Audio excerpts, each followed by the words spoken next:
kata Murang'a in a day school. Mara ariyo, nyithindo mane owachne ni kuse achieve expectations kata use exceed expectations, unyalo yiero this pathway. Nyathi oyiero pathway mar STEM, to oyiero kama onego bed ni odhiye. To system no odhi onywande kamoro mokodwa.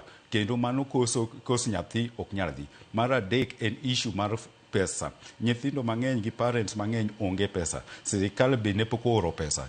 Jotend jopuonj ma kesha wacho ni pesa manyo ore mana 7,000 per student ma ok rom. To nyithi senior secondary schools gi gin pesa gi pok ochopo e secondary kaka Boaz wacho kanyo no.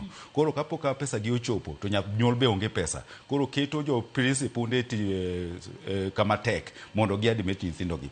Then mar ang'wen ne entie kaka principals or kesha was not initially involved selection. Ne ging'iyo ni chon ne nitie ga mibe babi mane na dier skunde madongo gi ne nafas iusoga tini nyiewo ng'ato biro gi pesa mang'eny to yiewo Alliance nyiewo Kenya High. Koro this time the motive ne ber ministry migawo masomo no biro gi idea moro ni jo principal ndegi kik bed involved. Koro ne gitimo everything mo centralized ka Ministry of Education migawo masomo. Mano be koro kane confusion obetie to principals ojitenga wacho ni we are not involved. Koro kata kane nitie second selection was even more chaotic. Iyudo ka nyathi odhi second selection to skunde modwaro kande have been removed.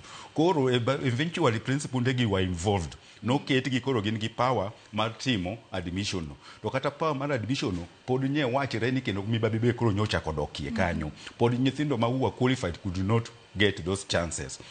To mogik any selection model mar changing ni was so chaotic. Wayie ni this was a transition ne en pioneer class, but kata kamano nyithindo mang'eny ne pod ni oko. To wagoyo koko anda adwaro puoyo jofwambo. You continued to keep conversation alive. Emomiyo nyithindo gi koro nyeo dhi wach ni gidhi school nikech we are beating the whole purpose of transition ka nyithindo gi are not in schools. To nafas to modnitie. Then mogi kabisa nitie skunde moko manoko yier.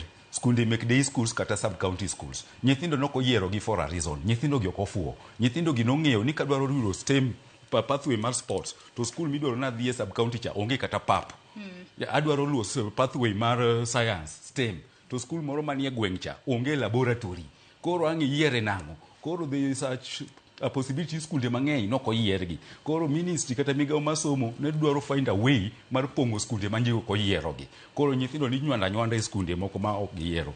Mae it was a false start nikech nyathi chako career ka en owuon en dissatisfied gi school moluongeno, en dissatisfied ni pesa monego no dhigo e secondary be pod onge. Sirikal osebet ka wacho ni oro pesa to pok oro pesa. Magi e confusion manentie e secondary schools gi. Mara mogik kabisa ne en issue of teachers. Sirikal kata kokadho kuom migawo masomo gi duol mandiko jopuonj miluongo ni TSC no se admit ni jopuonj ne onge, particularly in the practical school subjects, computer, aviation, fine art, home science and the rest. Koro the key thing was the employment of these teachers. Skunde oyao nyithindo dhi e secondary to jopuonj gi be pok obedo employed. So those are the crucial things man wanene sector masomo kai mane affect transition from junior secondary to senior secondary. Mak parono gi kanyo mar mondo mi arwak bende Dr. Benson Adietwak. Dr. Benson, imbende ka itudori koda kata ka riwe twak mwadhi godo mbele nyaka gisani kaka jalonye weche mag somo Dr. Benson kochakore chieng' tarik 12 nyaka odiochieng' ma kawuono chieng' tarik 27